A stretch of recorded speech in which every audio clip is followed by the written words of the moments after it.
예, 성도 여러분 밤새 주무셨습니까? 오늘 또 복된 새날이 밝았습니다. 함께 찬양 드리며 하나님께 예배자로 나가겠습니다. 64장 예전 찬송 13장입니다. 기뻐하며 경배하세. 64장 찬양 드리겠습니다.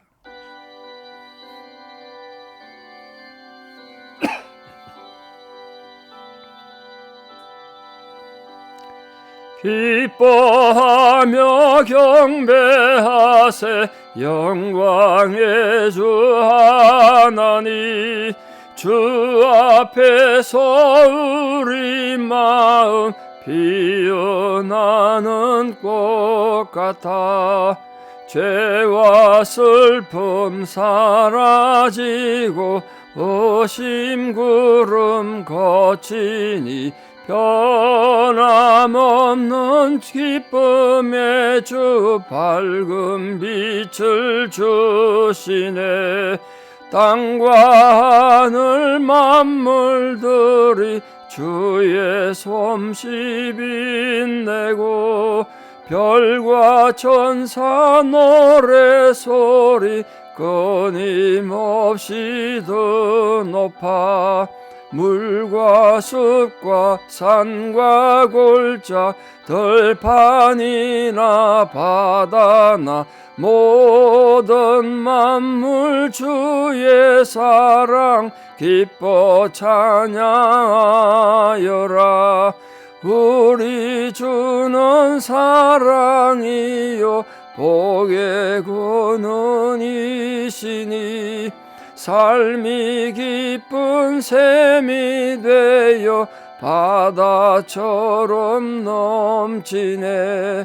아버지의 사랑 안에 우리 모두 형제니 서로 사랑하게 도와주시옵소서. 새벽별의 노래 따라 힘찬 찬송 부르니 주의 사랑 줄이 되어 한맘 되게 하시네. 노래하며 행진하여 싸움에서 이기고 성전가를 높이 불러 주께 영광 돌리세.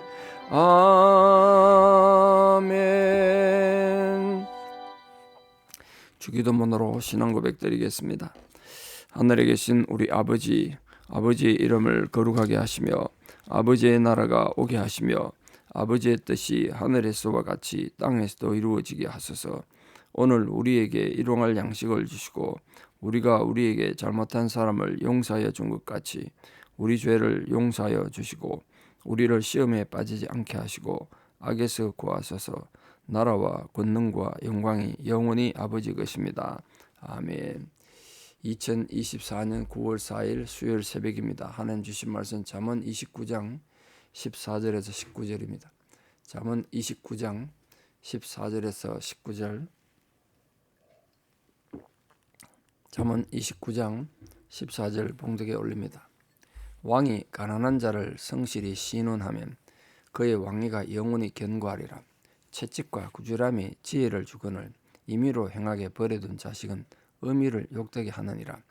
악인이 많아지면 죄도 많아지나니 의인은 그들의 망함을 버리라. 네 자식을 징계하라. 그리하면 그가 너를 평안하게 하겠고 또 내 마음에 기쁨을 주리라. 묵시가 없으면 백성이 방자히 행하거니와 율법을 지키는 자는 복이 있느니라. 종은 말로만 하면 고치지 아니하느니 이는 그가 알고도 따르지 아니함이니라. 아멘. 한 나라의 왕이나 어떤 회사 사장이나 어떤 단체의 지도자도 마찬가지일 텐데요. 가난한 자, 연약한 자, 남들에게 돌보지 못하는 자를 위해서 마음을 쓰면 그 왕위가 영원히 견고하게 된다. 그 지위가 영원할 거란 거예요. 왜 그렇습니까?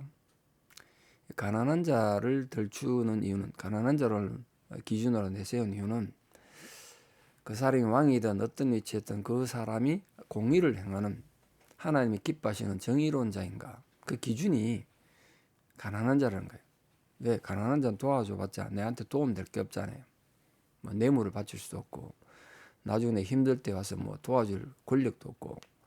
근데 그런 사람을 성실히 돌봐줄 정도면 다른 분야에서, 다른 상황에서, 또 다른 사람에서 공의를 행하는 건 말할 것도 없지 않겠습니까? 하나를 보면 열을 알죠. 그래서 이렇게 공의를 시행하는 왕의 자리 그 지위는 또 그 모든 사회적 신분은 하나님께서 붙잡아 주시고 하나님이 기뻐하시니까 경고하게 된다는 거예요. 여러분 부디 어디 갔든지 사람 함부로 무시하지 말고 차별하지 말고 하나님이 기쁨이 되는 성도들 되기를 진심으로 축복합니다. 15절 말씀 보시면 채찍과 꾸지람이 지혜를 준다. 근데 그 임의로 행하게 내버려둔 자식은 의미를 욕되게 한다. 그 참으로 필요한 상황에 합당한 징계가 유익함을 가져온다는 거죠. 그 요즘은 한국이나 미국이나 뭐 자식 교육에 대해서 뭐 혈안이 된 시대 아닙니까? 어떨 때는 부모들이 나서서 자식을 위한답시고 학교에서나 사회에서 오히려 잘못된 길을 가는 경우가 보면 참 마음이 아프기도 하고 답답한데요. 결코 자식을 위한 길이 아닌데 무엇이 우리가 자식을 위한 길이겠습니까? 자식이 잘못될 때 무조건 자식에 필요한 걸 주는 것이 아니고 옳은 걸 주는 부모가 돼야 되는데, 근데 부모는 자식한테 공정하기가 참 어렵습니다. 그건 거의 불가능에 가깝다고 생각해요. 오죽했으면 고슴도치도 지 새끼는 예쁘고 아무리 흉악한 악인이라도 자식한테는 헌신적이거든요. 그러니까 자식이 실수하고 잘못할 때 자기 자식이 잘못된 걸 따끔하게 나무라고 바로 잡아야 되는데 일단 무조건 자식 편 들고 합리화시키고 그런단 말이에요. 그러니까 이 자식이 잘못된 것을 바로 잡을 때 영원히 그 기회를 놓치는 거죠. 기회를 놓죠. 그래서 여러분 바늘 도둑이 소도둑 되는 겁니다. 바늘 하나 훔친 거 가지고 뭐 이렇게 이제 부모들에서 받아들이면 집에 가면 나중에 이제 뭐 점점 커져가지고 소도둑 되고 결국 살인자가 되고 이래 된다는 거예요. 그래서 자녀들이 그렇게 되기 전에 올바른 기준을 가지고 도덕적 기준을 가지고 꾸짖어서 바로 잡아야 된다. 이거 채찍과 꾸지람이 유익하다 말이에요. 그 자식들이 악을 행하는 것도 잘못 바로 잡아야 되지만 선을 행해야 되는데도 게으르거나 악해서 행하지 않으면 선을 행하지 않는 것도 나무라야 된다. 당장은 그런 징계나 자식 양육이 불편하고 또 귀찮기도 하죠. 또는 부모 마음이 아프기도 하고. 그래도 이 지혜를 얻고 가르치는 데는 결코 소홀히 하면 안 됩니다. 지혜를 가르치는 일. 자식이 한 살이라도 어릴 땐 영향이 더 크겠죠. 그래서 모든 성도들은 하나님 섬기는 마음으로 자식을 징계해야 돼. 그 17절 보십시오. 네 자식을 징계하라. 그러면 그가 너를 평안하게 하겠다. 어릴 때 해초를 아끼면 나이 들어서 이제 부모 가슴에 회오리 밤이 치는 겁니다. 네 마음에 기쁨을 주리라 그랬습니다. 그래서 우리 성도님들이 특별히 이런 손주도 마찬가지고요. 도덕 교육은 가정에서 해야 합니다. 특히 미국에서는 한국은 그래도 교과 과목 중에 사회 도덕이라는 게 있는데 미국은 아예 그런 과목이 없습니다. 왜 그런지 아십니까? 도덕은 가정의 책임이다. 그래서 안 가르칩니다. 국가에서. 그 책임이 무섭습니다. 그래서 특히 우리 미국 와서 사는 이민 와서 사는 한국 부모님들이 가정에서 도덕의 기준을 안 잡아주면 그건 부모로서의 직무유기일 뿐 아니라 자식을 불행하게 만드는 겁니다. 다시 부탁드립니다. 미국 학교는 도덕을 가르치지 않습니다. 부모 책임이라고. 우리 깊이 생각해서 특히 우리 신앙인들은 도덕도 가르쳐야 되지만 하나님에 대한 신앙도 잘 가르쳐서 하나님의 기쁨이 되는 자녀들을 양육해야 되지 않겠습니까? 같은 맥락에서 인간관계에서도 채찍과 꾸지람이 지혜를 주는데 15절입니다. 임의로 행하게 내버려둔 자식은 의미를 욕되게 한다. 뭐 같은 내용 아니겠습니까? 채찍과 꾸지람이 필요한데 그냥 내버려둔다. 뭐 귀찮기도 하고 뭐 내 자식이니까 팔이 안으로 굽으니까 무조건 변명만 하고 자기 합리화만 하는 거죠. 그럼 자식이 뭘 배우냐면요. 악한 일에서 교훈을 얻는 게 아니라 어떻게 하든지 이 비난을 벗어날 그 자기 변명만 자꾸 넣는다고요. 책임지진 않아요. 사람이 실수할 수 있고 뭐 나가서 죄 지을 수 있죠. 근데 거기에 대한 책임을 지는 걸 가르쳐야 되는데 책임 의식은 없고 어떻게 하면 내가 여기서 벗어날 수 있을까? 이 비난을 듣지 않고 빠져나갈까? 이 생각만 한다고요. 그럼 잘못된 거죠. 그게 이제 방종의 이름입니다. 방종. 잘못된 사랑은 눈먼 사랑, 부모에 대한 부모의 눈먼 사랑, 자식을 그렇게 사악한 존재로 만듭니다. 사악한 존재. 평소에 늘 악하면 사람들이 경계는 하겠는데 좋을 땐 또 너무 좋거든요. 그래서 옆에 가서 사람들이 피해를 많이 입는다고요.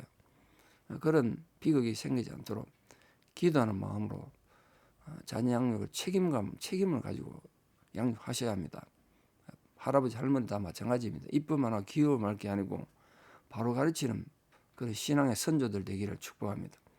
16절 보십시오. 악인이 많아지면 죄가 많아지는 거 당연하겠죠. 악인들이 많으니까.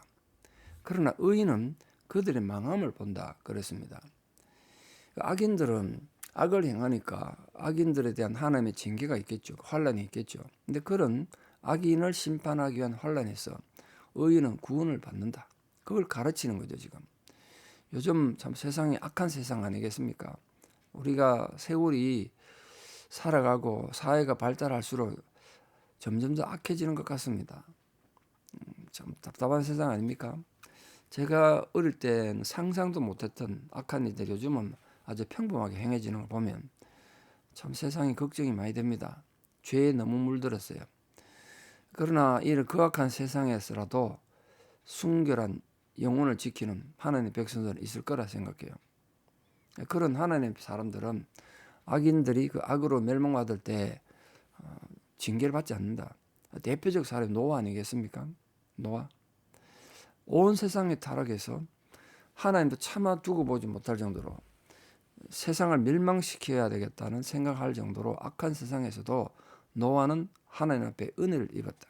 하나님의 눈에서 은혜를 발견했다. 원문에 그래 되어 있습니다. 노아는 그런 상황 속에서도 의를 지켰더니 자기만 아니라 온 가족이 세상의 홍수로 멸망받을 때 살아남더란 거예요. 그래서 우리 모든 성도님들 세상이 악하다고 한탄하고 원망하고 욕하는 것으로 신앙의 의무를 다하지 말고 노아가 되시길 바랍니다. 노아가. 따라가지 마시죠. 세상. 남들 그렇게 하는데 뭐 나도 이렇게 한다고 하지 마시고 세상이 아무리 그렇게 악을 행하더라도 나는 하나님을 향하여 주님을 향하여 바로 살 것이다. 그런 신앙의 확신을 가지고 살면 하나님이 기뻐하지 않으시겠습니까? 우리가 하나님 기뻐하는 의의 길로 가면 하나님 왜 우리를 외면하시겠습니까? 그게 하나님의 은혜 위에 은혜를 더하시겠죠. 자, 18절 말씀 굉장히 중요한데요. 잠언 29장 18절 흔히 다 알려진 말이죠. 묵시가 없으면 백성이 방자에 행한다. 이 묵시가 왜 없습니까? 묵시라는 건 하나님의 말씀을 말하는데 여러 가지 이유가 있겠죠. 특히 성경에 쓰여질 당시만 해도 율법을 설명해서 하나님 뜻을 알게 할 레위인이나 제사장도 없고 또 여호와에 관한 지식을 선포할 만한 하나님의 말씀을 선포할 만한 선지자가 없으니까 하나님 말씀이 듣기 힘들어져 버렸어요. 진리를 말하는 사람이 없다는 거예요. 뭐 지금도 마찬가지 아니겠습니까? 지금 뭐 인터넷에 뭐 얼마나 많은 말씀이 나오고 책과 연설 뭐 수없이 많습니다만 정말 하나님 말씀 바로 듣기 힘든 세상 아닙니까? 그 묵시가 없으면 백성이 어떻게 된다? 방자에 행한다. 방자하다는 말 아시죠? 지 맘대로 산다는 거죠. 하나님 가르치면 하나님 교훈, 하나님 경고 듣지 않고 지가 하나님이 돼가지고 자기 정의감으로 자기 멋대로 사는 것, 그게 방자하다는 겁니다. 오늘 방자한 사람이 교회 안팎에 얼마나 많습니까? 우리 그런 걸 정말 중요하게 생각해서 우리는 언제든 말씀을 펼치면 읽을 수 있는 세상이니까 주일 주시는 말씀을 통해서 하나님 앞에 경건한 삶을 살도록 하나님 마음에 우리가 합한 백성이 되도록 방자한 존재가 안 되도록 발걸음 하나 말 한마디, 눈빛 하나, 생각조차도 마음의 죄가 얼마나 무서운가 말씀드렸는데, 마음의 평소의 생각조차 방자해지지 않도록, 그래 그 마음에 쌓은 게 밖으로 나오니까 그렇게 사는 자는 복이 있다. 그래서 율법을 지키는 자는 복이 있다 그랬습니다. 그때 율법이라는 건 뭐 원문은 토라인데 모세오경을 말합니다. 토라. 그럼 모세오경 뿐이겠습니까?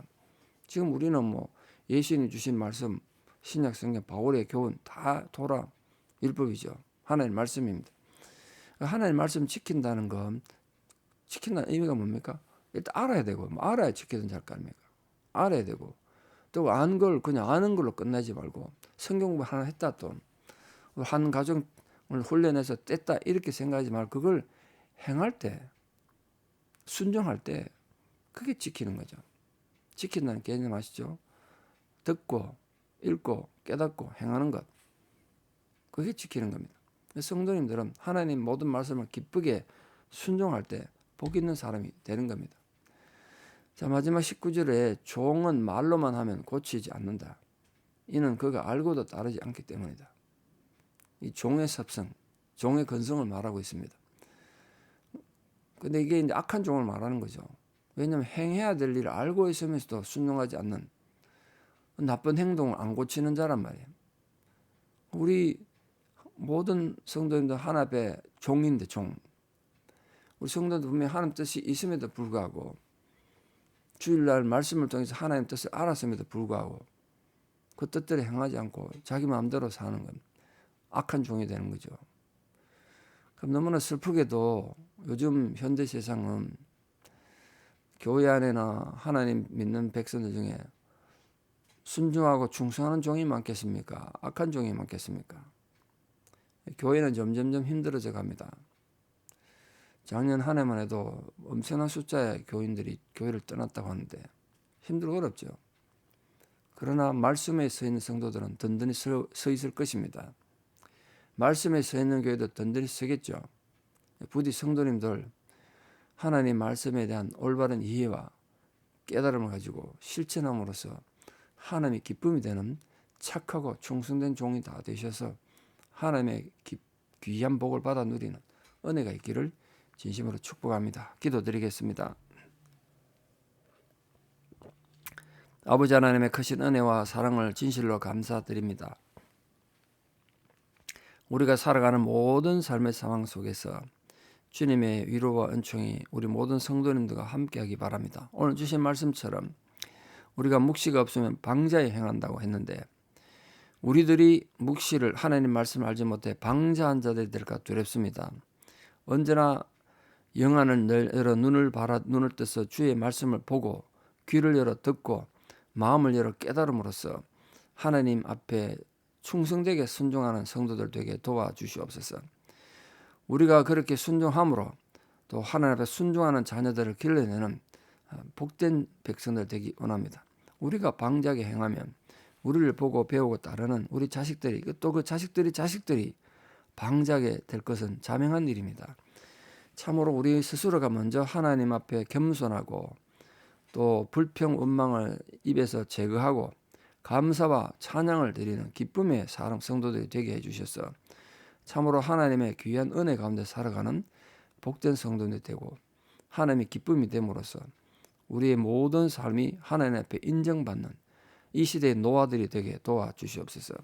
이제는 우리 주 예수 그리스도의 은혜와 하나님 아버지의 만극하신 사랑과 성령님의 위로 교통 역사하심이 오늘도 우리에게 평강으로 다가와 주시고 위로하여 주시는 하나님의 은혜를 말미암아 하나님 앞에 순종하는 성도로 살아가기를 결단하는 성도님들의 신앙의 고백 위에, 또 우리 사는 모든 자녀들 위해, 특별히 지금도 병상에서 또 삶의 여러 가지 어려움을 겪고 있는 고통 가운데 성도님들 그 심령 위에 이제부터 영원토록 함께 하시옵기를 간절히 축원하옵나이다. 아멘. 여러분 오늘 하루도 하나님의 기쁨이 되는 성도님으로 다 함께 살아갑시다. 감사합니다.